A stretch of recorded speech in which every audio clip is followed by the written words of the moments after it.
반갑습니다. 이제 예수님의 죽음이 임박한 시점이 되었습니다. 그런 시점에 여러 가지 상황들이 복잡하게 얽혀 있습니다. 때는 유월절 전입니다. 애굽에서의 죽음의 심판을 피하고 구원받은 것을 기념하는 유월절입니다. 그 죽음을 피하고 넘어가는 곧 유월하는 것의 상징이 어린 양의 피였습니다. 이제는 상징이나 그림자가 아닌 실제로 하나님의 어린 양으로 드려지는 예수님의 십자가 사건이 곧 임박했다라는 것을 짐작하게 해줍니다. 예수님은 그 때가 임박한 것을 아십니다. 1절에서도 유월절 전에 예수께서 자기가 세상을 떠나 아버지께로 돌아가실 때가 이른 줄 아시고, 3절에서도 자기가 하나님께로부터 오셨다가 하나님께로 돌아가실 것을 아시고, 13장 1절의 현대어 번역은 이렇습니다. 예수께서는 유월절 전날이 아버지께로 돌아가시기 전에 세상에서 지내실 마지막 밤인 것을 알고 계셨다. 예수님은 자신에게 다가오는 죽음을 앞두고 보이시는 모습입니다. 세상에 있는 자기 사람들을 사랑하시되 끝까지 사랑하시니라. 아가페의 사랑으로 끝까지 사랑하십니다. 유월절 어린 양처럼 화목제물로 희생제물로 드려지실 상황에서도 사랑하십니다.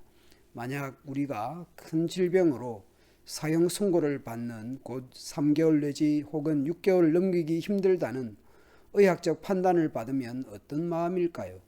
내가 어려워지면 끝까지 사랑하는 사람일 수 있을까 싶습니다. 마귀는 벌써 시몬의 아들 가룟 유다의 마음에 예수를 팔려는 생각을 넣었습니다. 수년을 예수님 따라다니며 표적을 보고 말씀을 들었던 가룟인 유다의 마음에 마귀가 예수님을 팔아 넘길 생각을 넣었습니다. 예수님은 끝까지 사랑하지만 마귀는 분열을 책동하고 팔아 넘길 마음을 집어넣고 있습니다. 유월절 전이고 죽음이 임박하고 마귀가 그런 짓을 하고 있는 상황에서 예수님은 종들이나 제자들이 하는 발 씻기는 일을 직접 손수하시고 있습니다. 예수님이 종처럼 하고 계십니다. 이런 일은 듣도 보도 못한 일입니다. 제자들은 엄청 놀랐을 것입니다. 급당황했을 것입니다. 베드로의 경우 자기 순서가 될 때까지 이건 아닌데 이럴 수는 없는 거야. 왜 다른 제자들은 가만히 있지? 속으로 어쩔 줄 몰랐을 것입니다. 베드로는 자기 순서가 되자 베드로는 주여 부릅니다. 여기서 주는 큐리오스입니다. 주인입니다. 주인이 하인의 발을, 선생님이 제자의 발을 씻기는 일은 없는 것입니다. 말도 안 되는 일입니다. 이럴 수는 없는 것입니다. 이건 예가 아닙니다. 이건 절대로 있을 수 없는 일입니다. 그래서 베드로는 절대로 안 됩니다 말합니다. 예수님은 말씀합니다. 내가 너를 씻어주지 아니하면 네가 나와 상관이 없느니라. 너의 발을 씻어주지 않으면 넌 나와 모르는 사람이다 라고 해석할 수 있습니다. 그러자 이제 베드로는 자신의 발끝부터 머리까지 씻어달라고 합니다. 가룟 유다의 발 역시 예수님께서 손수 씻어주셨을 것입니다. 가룟 유다는 무슨 마음으로 발을 맡길 수 있었을까요?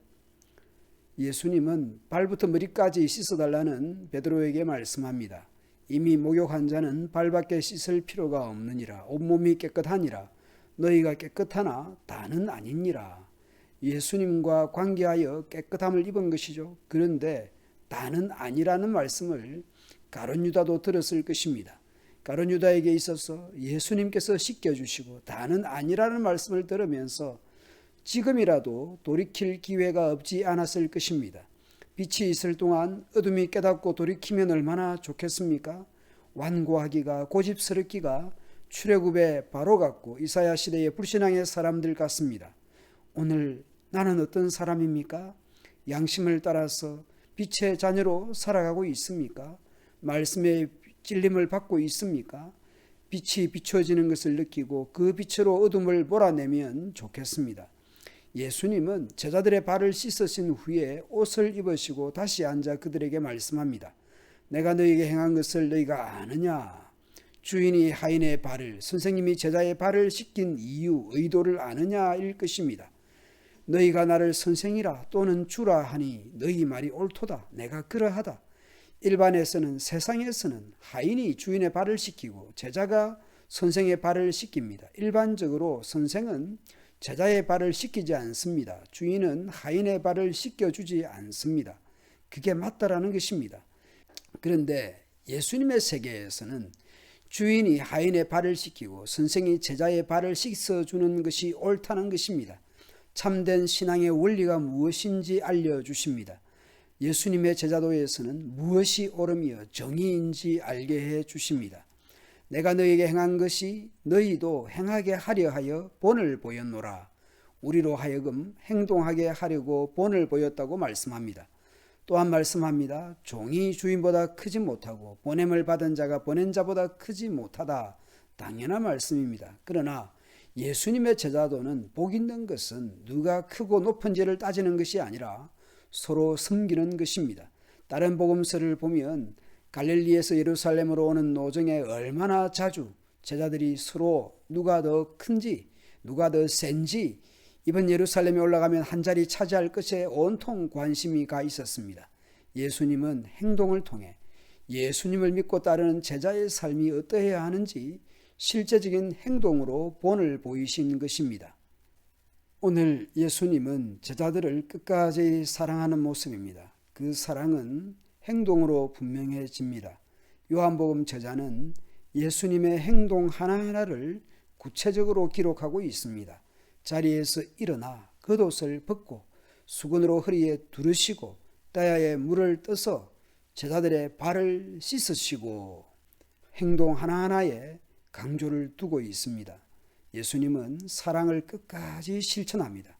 마음으로만 아니라 행동으로 보여주십니다. 마음은 행동으로 나타납니다. 사랑은 마음이며 섬김이며 수고이며 행동입니다. 예수님은 그 행동을 따라 하라고 말씀합니다.